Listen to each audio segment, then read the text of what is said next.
Today, we're going to explore the life and art of Charles McGee, a visionary artist who transformed Detroit, Michigan's art scene. His work is bold, energetic, and deeply connected to the world around us. But what kind of art did McGee create?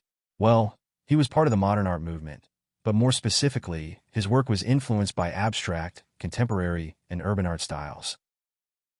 Modern art is all about breaking traditional rules. It's about experimenting, expressing emotions, and using new materials. Artists in the modern era were not just painting realistic portraits anymore. They were playing with shapes, lines, patterns, and movement to create something new and exciting. McGee took these modern ideas and made them his own. He blended abstract art, street art, and cultural themes to reflect his experiences growing up in Detroit. His work celebrates community, connection, and storytelling, all through bold shapes, intricate patterns, and stunning contrast.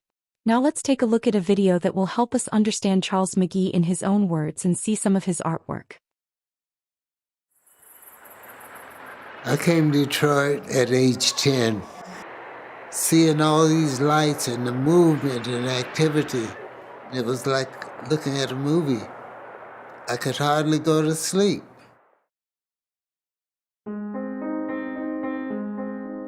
Well, I just simply introduced myself as Charles McGee, the artist. White and black, green and red, those opposites are necessary to create harmony. I choose those colors, I choose the shapes in order to create that equilibrium. It's that duality in life that I try to exhibit in everything that I do. It's saying that we can live together. Most of the energy that I've been able to generate has come out of trying to understand life. The beauty, the ugliness. Art, to me, has been a pathway through this life that has been very rewarding.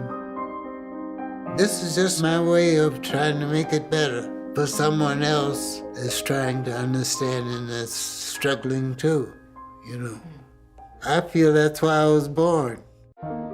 It's been a beautiful journey living in Detroit.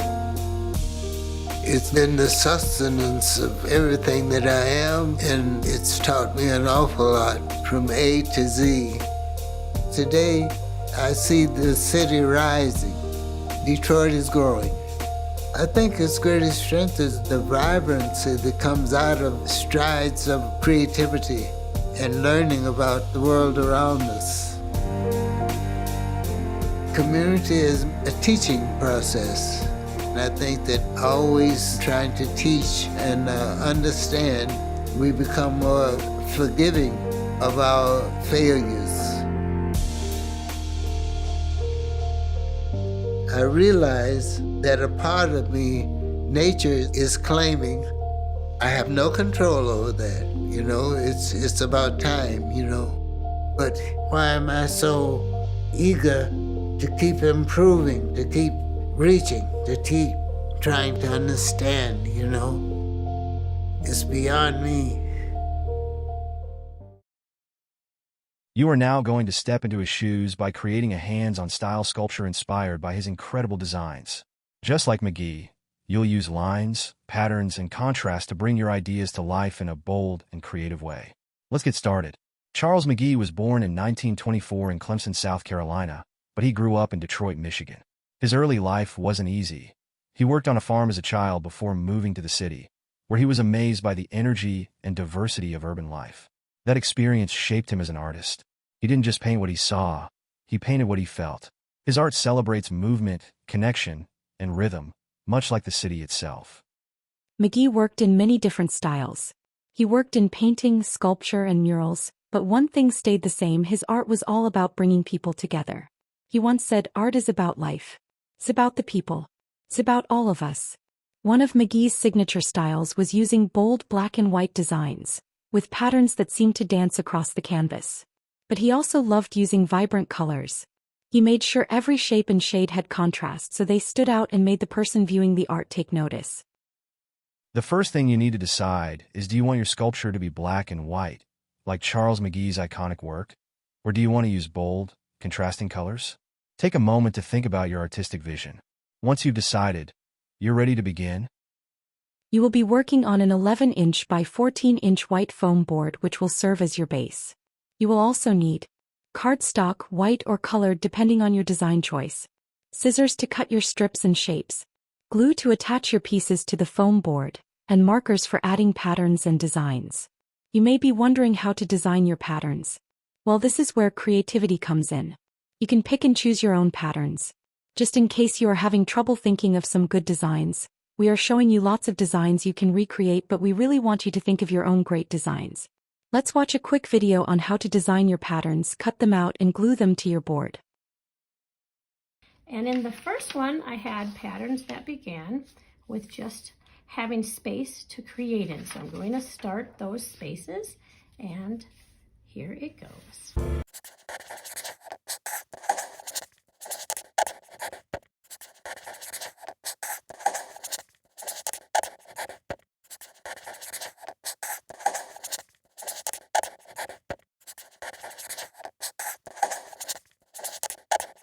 And when we're finished with all of our different patterns and our lines, now it's time to get out our scissors and start cutting out our different stripes into different pieces that we are going to use in our collage. You can also make different shapes as well.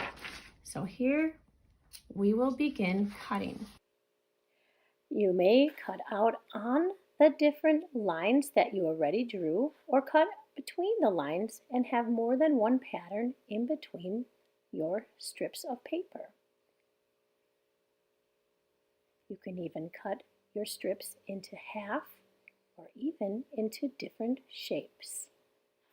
So now I have the plain white paper and all of these strips. I get to decide how I'd like them to overlap and be glued down to my page.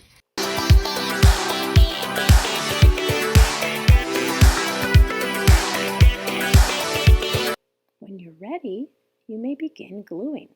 If you glue just the two ends and leave it like a little rainbow, you'll start to make a tunnel for the other strips to fit under. You can do this with lots of strips, and then if they're going in a vertical way, make the other ones go under horizontally, side to side, or even on a diagonal.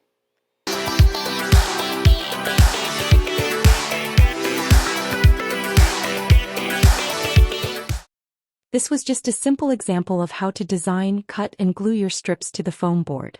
As you can see, you have more room to work, so we want to see lots of strips with really unique and interesting designs. Your sculpture will also look more interesting with more three-dimensional pieces you have. Here are some examples of really fun and interesting sculptures. I hope you have fun building your Charles McGee relief designs.